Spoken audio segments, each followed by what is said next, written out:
الحمد لله نحمده ونستعينه ونستغفره ونؤمن به ونتوكل عليه ونعوذ بالله من شرور أنفسنا ومن سيئات أعمالنا من يهده الله فلا مضل له ومن يضلله فلا هادي له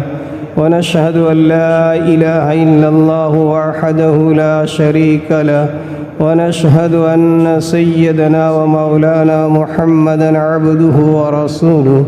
أرسله بالحق بشيرا ونذيرا وداعيا إلى الله بإذنه وسراجا منيرا وصلى الله تعالى عليه وعلى آله وصحبه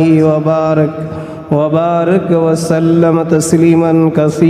كثيرا أما بعد فقد قال الله سبحانه وتعالى في الكلام المجيد والفرقان الحميد أعوذ بالله من الشيطان الرجيم بسم الله الرحمن الرحيم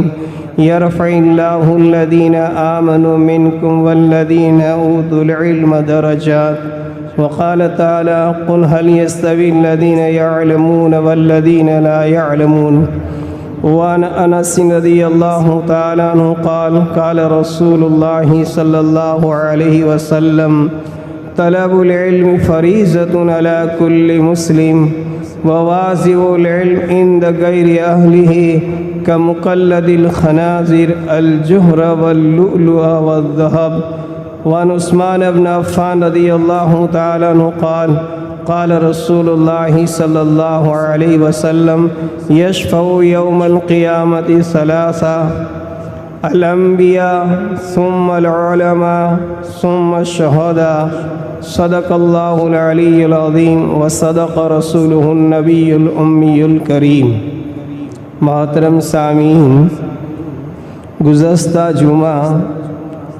علم کے متعلق کچھ گفتگو اور بات چیت ہو رہی تھی کہ ہر ایک انسان کو کتنا علم سیکھنا فرض ہے. تو حق تعالی شانہ وعم نوالہ نے جو انسان کو فضیلت اور جو اکرام اور احترام کا منصب عطا فرمایا ہے اور اس کو مشرف، مکرم اور معزز بنایا ہے، تو ایمان کے ساتھ ساتھ علم ہے تو وہ انسان بہت ہی مقدس، بہت ہی مشرف اور بہت ہی قابل احترام انسان ہے. اب انسان کو کتنا علم سیکھنا چاہیے تو بات تقریباً وہاں پر پہنچی تھی کہ عموماً علم کے معاملے میں ہم یہ سمجھتے ہیں کہ کسی کو حافظ بنا دیں، کسی کو عالم بنا دیں، یہ علم ہے. یقیناً بہت بڑی فضیلت والی بات ہے،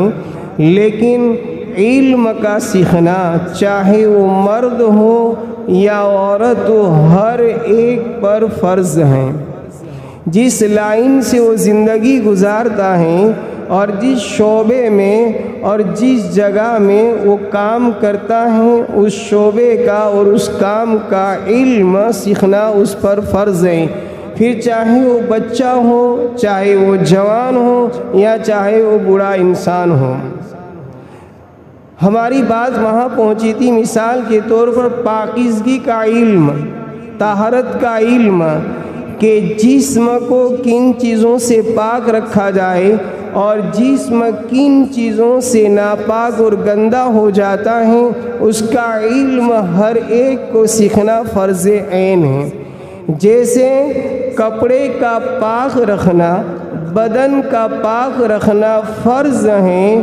ایسے ہی کپڑا کن چیزوں سے گندا اور ناپاک ہو جاتا ہے، بدن کن چیزوں سے گندا اور ناپاک ہو جاتا ہے، اس کا علم بھی حاصل کرنا فرض ہے. اور اس پر وہ حدیث سنائی تھی کہ دنیا میں بھی بے برکتی ہوتی ہے اور یہ ہے کہ آدمی کی زندگی تنگ ہو جاتی ہے اور آخرت کی منازل میں سب سے پہلی منزل جو قبر ہے، وہ قبر میں بھی سب سے پہلے اگر کسی عمل کے بارے میں اور نافرمانی کے بارے میں عذاب دیا جائے گا تو پاکی اور ناپاکی کا مسئلہ ہے. سب سے پہلے قبر میں اگر حساب کتاب کی لائن سے عذاب شروع ہوا تو یہ اکثر و بیشتر ناپاکی کی وجہ سے ہوتا ہے۔ جیسا گزشتہ سنایا تھا کہ ایک حدیث میں آپ نے فرمایا کہ استنزئوا عن البول فإن عامۃ عذاب القبر منہ، کہ تم پیشاب کے چھٹوں سے اور پیشاب سے بچا کرو، اس لیے کہ پیشاب سے نہ بچنے کی بنا پر عموماً عذاب قبر ہوتا ہے۔ اب اندازہ لگا لیجئے کہ قبر میں جانے کے وقت اگر کسی چیز کا سب سے پہلے حساب ہوگا اور یہ ہے کہ عذاب کی شکل شروع ہوگی تو یہ ہے پیشاب سے نہ بچنے کی بنیاد پر ہوگا۔ تو پاکی اور ناپاکی کا علم حاصل کرنا یہ بھی فرض ہے۔ بسا اوقات ہمارا اپنا حال یہ ہو جاتا ہے کہ کبھی ہم استنجا کرنے جاتے ہیں، پیشاب کرنے جاتے ہیں تو ایسی جگہ چلے جاتے ہیں کہ جہاں پر نہ ہم پانی استعمال کر سکتے ہیں اور نہ یہ ہے کہ کوئی کنکر اور پتھر لے کر ہم پتھر سے استنجا کر سکے، پاکیزگی کر سکے، اور پیشاب کے قطرے جو ہوتے ہیں وہ اپنے کپڑوں کے اوپر لگ جاتے ہیں اور ہمیں اس کا احساس نہیں ہوتا ہے، تو یہ بھی عذاب کی شکل بنتا ہے۔ اور اللہ معاف کرے، آج کل کے جو کپڑے کی بنیادیں ہیں، جو کپڑے پہنے جاتے ہیں، اتنے چست اور اتنے گندے پہنے جاتے ہیں کہ آدمی کو پیشاب سے بچنے کی بات تو دور کی ہے بلکہ سطر بھی کھل جاتے ہیں اور انسان کو احساس نہیں ہوتا ہے۔ تو جیسے کپڑے کا پاک ہونے کا علم سیکھنا فرض اور ضروری ہے، اسی طریقے سے بدن کا چھپانا کتنا فرض اور ضروری ہے، یہ بھی انسان کو علم حاصل کرنا فرض ہے۔ آج کل جو لباس نکلے ہوئے ہیں، ہم میں سے ہر ایک کو اگر معلوم ہو تو اتنا تنگ لباس ہوتا ہے، اور اگر پینٹ اور شرٹ پہنے ہوئے ہوتے ہیں اور آدمی اگر کسی جگہ بیٹھا ہوا ہو اور اگر اس کا شرٹ اگر آگے پیچھے کی طرف سے اونچا ہو جاتا ہے تو سطر غلیظ اس کا نظر آتا ہے، لیکن اس کو احساس نہیں ہوتا ہے۔ اب ایسا شرٹ پہننے والا اور ایسی پینٹ پہننے والا اگر اتنا تنگ شرٹ پہنا ہے کہ اگر وہ بیٹھتا ہے، سجدے میں جاتا ہے، شرٹ اوپر کی طرح آ جاتا ہے اور پینٹ اتنی چست پہنی ہوئی ہے کہ وہ پینٹ نیچے کی طرف ہوتی ہے اور اس کا پیچھے سے سطر غلیظ نظر آتا ہے، تو عزیزو یہ حرام ہے۔ سطر کا ڈھکنا فرض ہے، فرض چھوٹا اور دوسرا عظیم گناہ کیا ہوا۔ نماز میں سطر کا چھپانا تو بہت فرض ہے، عام بھی فرض ہے اور نماز میں بھی فرض۔ اب نماز میں سطر کھل گیا اور بغیر سطر ڈھانپے ہوئے نماز پڑھے گا تو یقین کیجئے کیا اس کی نماز ہوگی؟ نماز قطعاً نہیں ہوگی۔ کسی سے بھی آپ مسئلہ پوچھیں گے، سطر کھل گیا اور سطر کے کھلے ہوئے پر اگر وہ نماز پڑھے گا تو اس کی نماز صحیح نہیں ہوگی۔ اب اس چیز کا علم حاصل کرنا کہ مجھے کیسے کپڑے پہننے چاہیے اور مجھے کتنا سطر چھپانا چاہیے اور مجھے کیسی زندگی گزارنا چاہیے، انسان کے اوپر فرض ہے۔ اسی طریقے سے حقوق کی ادائیگی کا علم کہ کن کے حقوق مجھ پر فرض ہیں اور کن کے حقوق ادا کرنے سے گناہ ہوتا ہے، یہ بھی علم کا حاصل کرنا فرض ہے۔ مثلا ماں باپ کے حقوق ہیں، جیسے عامتاً جو ہم ماں باپ بن جاتے ہیں تو ہمیں یہ ایک ذہن میں بات بیٹھ جاتی ہے کہ بچوں کو ہمارے حقوق ادا کرنے چاہیے، یقیناً کرنی چاہیے، لیکن اس کے سامنے ہمیں یہ بات معلوم نہیں ہوتی کہ بچوں کے اور اولاد کے حقوق مجھ پر کیا ہیں۔ جیسے ماں باپ کے حقوق اولاد پر ہیں، ایسے ہی اولاد کے حقوق ماں باپ پر بھی ہیں۔ اگر ماں باپ اس حقوق کو نہیں جانیں گے اور اولاد کے حقوق ادا نہیں کریں گے تو عند اللہ ماں باپ بھی گنہگار ہوں گی۔ جیسے اولاد اگر ماں باپ کے حقوق ادا نہیں کرتی ہیں تو یہ گنہگار ہوتی ہیں، اسی طریقے سے ماں باپ اگر اپنی اولاد کے حقوق کو نہیں جانا اور ان کی تربیت نہیں کی، ان کو سمجھایا نہیں، ان کو تعلیم نہیں دی تو ماں باپ پر بھی گناہ ہوگا۔ اسی لیے حضرت مولانا علی میاں ندوی رحمۃ اللہ تعالی، جن کو مفکر ملت کا لقب دیا گیا ہے، ہندوستان کے بڑے علماء میں سے بہت بڑے عالم، جس کو حرمین شریفین میں بیت اللہ شریف کی چابی دے دیتے تھے اور بیت اللہ شریف کے اندر جانے کی ان کو اجازت تھی۔ آپ اندازہ کیجئے کتنے بڑے عالم ہوں گے، اور عرب نے اپنا رہنما بہت سی چیزوں میں ان کو مانا، اور عرب حضرات ان سے مشورہ لیا کرتے تھے۔ اتنے بڑے عالم اور اتنے بڑے مفکر ملت، اور ایک جگہ فرماتے ہیں کہ بچوں کے حقوق کے متعلق اور بچوں کی تعلیم کے متعلق فرماتے ہیں کہ بچوں کا بچپن میں مر جانا،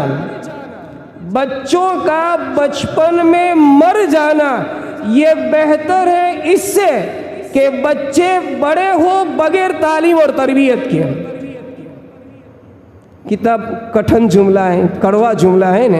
فرماتے ہیں کہ بچوں کا بچپن میں مر جانا یہ بہتر ہے اس سے کہ یہ بچے تعلیم اور تربیت سے دور ہو، یعنی بغیر تعلیم کے اور بغیر تربیت کے جو بچے بڑے ہوتے، اس سے بہتر ہے کہ وہ بچپن ہی میں دنیا سے چلے جائے۔ اس لیے آگے فرماتے اس لیے کہ جب یہ بڑے ہوں گے، ان کی تعلیم اور تربیت نہیں ہوئی، انہوں نے علم نہیں سیکھا، فرائض کو نہیں جانا، حقوق کو نہیں جانا، تو یہ بچے بغیر فرائض ادا کیے ہوئے، بغیر حقوق کے ادا کیے ہوئے دنیا میں زندہ رہیں گے تو یہ خود بھی جہنم کا ایندھن بنیں گے اور ماں باپ کو بھی جہنم میں لے جانے کا سبب بنیں گے۔ تو بچپن ہی میں اگر وہ انتقال کر گئے تو قیامت کے دن بچپن میں انتقال کرنے والے بچے ماں باپ کے لیے سفارشی بنیں گے۔ اور اگر تعلیم اور تربیت نہیں ہوئی، بڑے ہو گئے اور ماں باپ نے صحیح علم نہیں سکھایا، صحیح تربیت نہیں کی، صحیح حقوق نہیں سمجھائے تو خود تو جہنم میں جائیں گے اور یہ ہیں کہ اس کے ماں باپ بھی جائیں گے۔ اسی لیے جب نبی پاک صلی اللہ علیہ وسلم نے صحابہ کے سامنے یہ آیت پڑھی، یا ایھا الذین آمنوا قوا انفسکم واہلکم نارا، اے لوگوں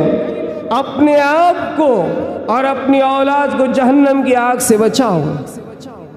عمر ابن خطاب رضی اللہ تعالیٰ عنہ اس مجلس میں موجود تھے۔ عرض کیا، یا نبی اللہ، یہ بات تو سمجھ میں آتی ہے کہ ہم اپنے آپ کو جہنم سے بچائیں، ہم احکام خداوندی پر عمل کریں، ہم شریعت کے اوامر پر عمل کریں، اور شریعت کے وہ نواہی ہیں، وہ عن المنکر ہیں، جو منکرات ہیں، اس سے بچیں تو ہم اپنے آپ کو جہنم سے تو بچا سکتے ہیں، لیکن اولاد کو کیسے جہنم سے بچائیں؟ تو اللہ کے نبی علیہ الصلاۃ والتسلیم نے فرمایا کہ اے عمر، جس طرح اپنے آپ کو شریعت کے احکام پر پابند بنانے کے لیے، اطاعت کرنے کے لیے، بندگی کرنے کے لیے علم کا ہونا ضروری ہے اور علم کے ساتھ عمل کر رہے ہیں، تو جیسے ہم اللہ کو راضی کر کے اپنے آپ کو جہنم کی آگ سے بچاتے،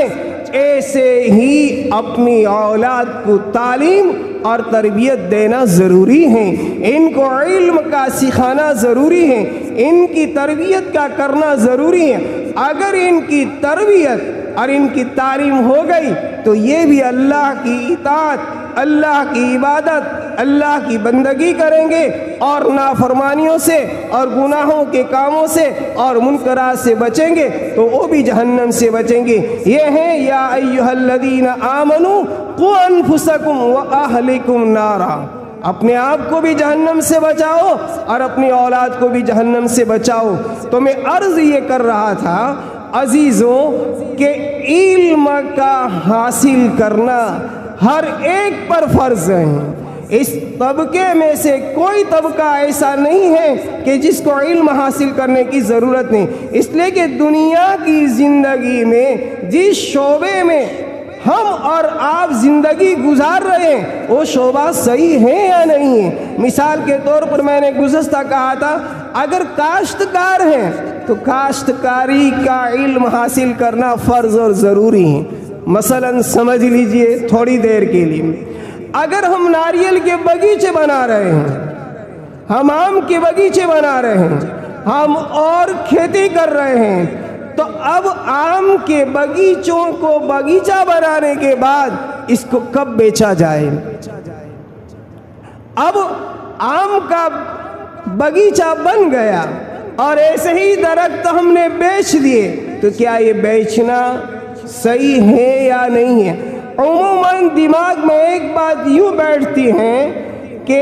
خریدنے والے کو سوچنا چاہیے، تو جیسے خریدنے والے کے لیے علم کا حاصل کرنا ضروری ہے کہ آم کا باغیچہ کب خریدا جائے، ناریل کا باغیچہ کب خریدا جائے، یہ اس پر علم حاصل کرنا فرض اور ضروری ہے۔ ایسے ہی آم کے بیچنے والے اگر مسلمان ہیں تو اس مسلمان پر بھی ضروری ہے کہ باغیچہ کب بیچا جائے، ناریل کا ہو آم کا ہو۔ اگر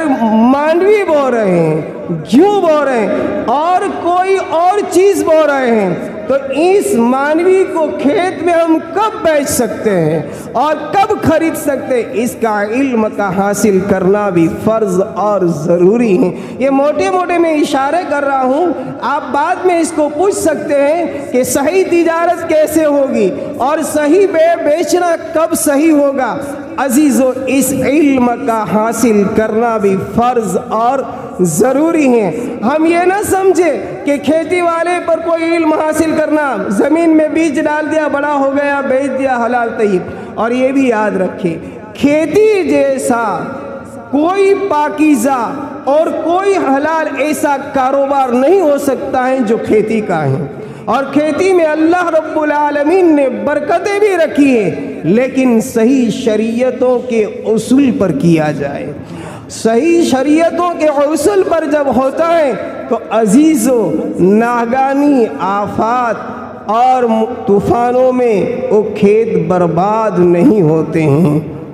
بات دوسری طرف جا رہی ہے، ایک بات کی طرف اشارہ کر رہا ہوں۔ ابھی جو طوفان آیا ہم لوگ پہلے قرآن کا واقعہ سن چکے ہیں، سورہ نون والقلم میں حق تعالی شانہ وعم نوالہ نے یمن کے غالباً باغیچے والوں کا ایک قصہ ذکر کیا ہے۔ اس قصے میں حق تعالی شانہ وعم نوالہ نے بیان یہ کیا ہے کہ ان کے والد محترم بہت نیک سیرت تھے، بہت نیک آدمی تھے۔ وہ کیا کرتے تھے، جب کھیتی پکتی تھی تو مال کے 3 حصے کرتے تھے۔ 3 حصے کرنے کے بعد ایک حصوں میں یہ سمجھتے تھے کہ غریبوں کا حق ہے اور ان یتیموں کا حق ہے اور ان بیواؤں کا حق ہے اور ان ناداروں کا حق ہے، تو ان غریبوں کو، یتیموں کو، بیواؤں کو، جس کے پاس زندگی گزارنے کے اسباب نہیں ہوتے تھے، ان کے اوپر خرچ کر دیتے تھے، اور دوسرا حصہ آئندہ کھیتی کے لیے، بیج کے لیے رکھا کرتے تھے، اور تیسرا حصہ جو ہوتا تھا یہ اپنے لیے، اپنے پریوار کے لیے، اپنے اہل خانہ کے لیے رکھتے تھے، اور 3 حصے کر کے کھیتی کی آمد کو، کھیتی کی پیداوار کو تقسیم کر دیا کرتے تھے۔ کچھ اولادیں تھیں، بچے تھے، باپ کی اس عمل کو دیکھ رہے تھے تو بچوں کو یہ بھاتا نہیں تھا اور کہتے تھے کہ ہم اتنی کاوش کوشش کر رہے ہیں، محنت کر رہے ہیں اور پیداوار ہوتی ہیں، تو باپ یہ ہے کہ ایک بہت بڑا حصہ غریبوں کو، یتیموں کو، بیواہوں کو، ناداروں کو دیا کرتے، اور باپ نیک طبیعت نیک سیرت آدمی تھے، تربیت یافتہ تھے، بچوں کو سمجھایا کرتے تھے، لیکن جب مال کی محبت دلوں میں بیٹھ جاتی ہے تو عزیز دوستو نہ کسی کا بیان متاثر کر سکتا ہے اور نہ کسی کی بات دل میں بیٹھ سکتی ہے، نہ قرآن کی آیت سمجھ میں آ سکتی ہے، نہ حدیث سمجھ میں آ سکتی ہے، اس لیے کہ مال کی محبت جو ہے وہ انسان کو اندھا اور پاگل کر دیتی ہے۔ اسی لیے ایک حدیث میں آپ نے فرمایا الدنیا ملعون وطالبها کلاب، جو دنیا کے طالب ہو چکے ہیں اور دنیا کی طلب کرنے میں حقوق کو ادا نہیں کرتے، شریعت کے احکام پر عمل نہیں کرتے، تو آپ نے فرمایا کہ دنیا ملعون، اور اس کو طلب کرنے والا اور اس کی کاوش اور سعی اور کوشش کرنے والا، اس کے پیچھے دوڑنے والا یہ کتے کے مانند ہے، اور یہ بھی اللہ کی رحمت سے دور، اور جو چیزیں ہیں وہ بھی اللہ کی رحمت سے دور۔ تو دنیا اگر طلب کر رہے ہیں، مال جمع کر رہے ہیں، کاشتکاری کر رہے ہیں، کھیتی کر رہے ہیں، حقوق ادا نہیں کر رہے ہیں، تو عزیزو یہ باعث سکون اور باعث برکت نہیں بن سکتی ہیں۔ تو میں کہہ رہا تھا کہ وہ نیک سیرت باپ تھا، باپ بچوں کو سمجھایا کرتا تھا، بچوں کو سمجھ میں نہیں آیا۔ جب باپ کا انتقال ہوا تو بچوں نے کہا کہ دیکھو ابھی کھیتی پک چکی ہیں، اور ہمارے والد کا اور ہمارے باپ کا یہ جو عمل تھا کہ 3 حصے کر کے ایک حصہ غریبوں کو دیا کرتا تھا، تو چونکہ غریبوں کو معلوم ہے کہ کھیتی کٹنے کا وقت ہے، تو جیسے ہی دن شروع ہوگا، سورج اگے گا، وہ آنا شروع کر دیں گے، تو ہم کوشش یہ کریں کہ آج دن کے وقت کھیتی کو نہیں کاٹنا ہے، رات کے وقت ہم چلیں گے اور رات کے وقت ہم کھیتی کو کاٹ دیں گے۔ تو اس میں سے ایک بھائی تھا، کچھ دین کا علم رکھتا تھا، سوجھ بوجھ رکھتا تھا، تو اس بھائی نے کہا کہ ہم ایسا نہ کریں، ہمارے باپ کا جو طور و طریق تھا اور جو غریبوں کو دیا کرتا تھا وہ بہتر ہے، ان کے مقدر کا اور ان کے نصیب کا جو ہوگا وہ لے لیں گے، ہمارے نصیب کا اور مقدر کا ہے وہ ہم لے لیں گے۔ تو کچھ اولاد نے کہا نہ ایسا تو نہیں کرنا ہے، اب ہم نہیں کریں گے، ہماری زمین ہم محنت کریں، ہم اس پر کوششیں کریں، پھر پیداوار ہو اور پکا پکایا ہوا بنا بنایا ہوا ایک بہت بڑا حصہ غریبوں کو دے دے، یہ پاسبل نہیں ہے، یہ ممکن نہیں ہے۔ ہم لوگ یہ کریں گے کہ پورا کے پورا رات کو کاٹیں گے اور کاٹنے کے بعد گھر چلے آئیں گے اور کسی غریب کو پتہ نہیں چلے۔ یہ پلان بنا رہے ہیں، بھائی لوگ مشورہ کر رہے ہیں، اور رات کے وقت جلدی سے اٹھے اور اٹھنے کے بعد وہ چلے۔ یہاں انسان کی تدبیر چل رہی ہے، اللہ آسمان پر تدبیر بنا رہا ہے۔ حق تعالی شانہ و عم نوالہ نے رات کے وقت ایک آگ کا بگولا بھیجا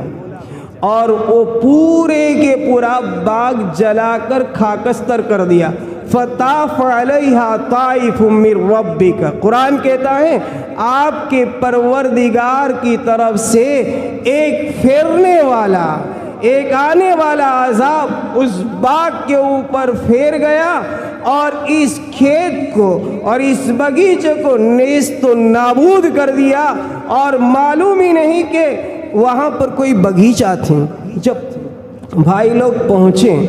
تو دیکھا کہ یہاں تو ہمارا باغیچہ تھا، اب باغیچہ ہے ہی نہیں، بالکل ویران جنگل کی طرح زمین ہے اور خاکستر ہو گئی ہیں۔ تو بھائیوں نے کہا کہ شاید ہم رات کے وقت آئے تو راستہ بھول گئے ہیں۔ تو کسی نے کہا نا راستہ تو نہیں بھولے، جس راستے سے ہم روزانہ آ رہے ہیں اور جو یہاں پر ہماری کھیتی کی علامت ہیں وہی علامتیں، وہی راستہ ہے، راستہ دوسرا نہیں ہے۔ تو پھر آپس میں یہ سوچ کر کہا کہ ہم نے جو نیت میں بگاڑ پیدا کیا تھا اور غریبوں کو نہ دینے کا ارادہ کیا تھا اور کھیتی کے حقوق ہم نے نہیں جانے تھے، اس کی یہ نحوست ہے۔ ہمارا یہ ابھی جو طوفان آیا، جن لوگوں نے آم خریدے تھے وہ جانتے ہیں باغیچے والے کہ وہ شام کے وقت باغیچے ہرے بھرے تھے، آم کی کھیتیاں تھی اور باغیچوں میں آم صبح میں لینے جیسے تھے، اور طوفان آیا، آندھی آئی، اور صبح جب یہ لوگ اٹھے تو بغیچے کے آم کے درخت سوئے ہوئے پڑے تھے، اور ایسے سوئے پڑے تھے 10-10 20-20 50-50 بیگھے کے آم کے بغیچے یہ عزیزوں تھے کہ وہ گویا بغیچے ہی نہیں رہے، صرف پڑے ہوئے آم نظر آ رہے ہیں۔ اور اب یہ ہے، اس پر اللہ ہمیں متنبہ کر رہے ہیں، اللہ ہمیں جھنجھوڑ رہے ہیں۔ اللہ کا احسان عظیم ہم مانے عزیز دوستوں، حالانکہ یہ عذاب آنے والا تھا، اس طرف آنے والا تھا، لیکن الحمدللہ ہم اللہ کا شکریہ ادا کریں کہ اللہ رب العالمین نے ہم سے عذاب کو ٹال دیا اور ہم سے اس مصیبت کو دور کر دیا، ورنہ یہ جو عام پر عذاب آیا ہوا ہے، تھوڑا سا سوچ لو، اللہ نہ کرے اگر یہ مانگرول کی طرف رخ کر کے چلا آتا تو ہم کاشتکاروں کا کیا ہوتا؟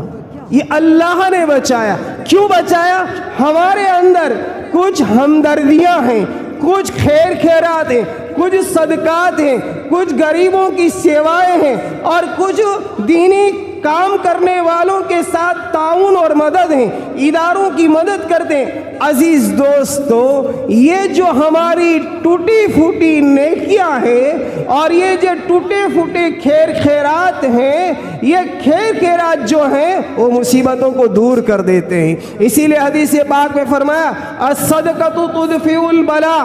کہ صدقہ ہیں، خیرات ہیں، یہ مصیبتوں کو، آنے والی آسمانی وباؤں کو اور پریشانیوں کو اور بیماریوں کو دور کر دیا کرتا ہے۔ تو اللہ نے ہمیں بچایا، اور تھوڑا سا معمولی عمل ہے اور ظاہری عمل ہے، اس عمل پر اللہ ہمیں بچا رہے ہیں۔ اب جان لو، اگر حقیقتاً ہم شریعت پر عمل کریں تو اللہ کتنی برکتیں دیں گے اور کتنے بچائیں گے۔ تو بات اس پر سے چل رہی تھی کہ علم کا حاصل کرنا اور حقوق کو جان کر اس پر عمل کرنا ہر ایک پر فرض ہے، کوئی طبقہ باقی نہیں رہ سکتا ہے۔ تو ہمیں چاہیے کہ جس شعبے میں اور جس جگہ پر ہم کام کر رہے ہیں، ہم اہل علم سے پوچھیں۔ الحمدللہ یہاں پر ہمارے یہاں علماء کرام کی کثرت، مفتیان اعظام کی کثرت، پوچھنے میں کیا جائے گا، تھوڑا سا وقت ہمارا لگے گا، پوچھنے والے کو بھی ثواب ملے گا، جواب دینے والے کو بھی ثواب ملے گا، اور عمل کریں گے تو عزیز دوستو دنیا میں بھی زندگی امن و امان اور سکون والی بنے گی۔ آئندہ انشاءاللہ اور بات اس پر کریں گے۔ اللہ رب العالمین ہمیں کہیں سنی باتوں پر عمل کرنے کی توفیق نصیب فرمائے۔ وآخر دعوانا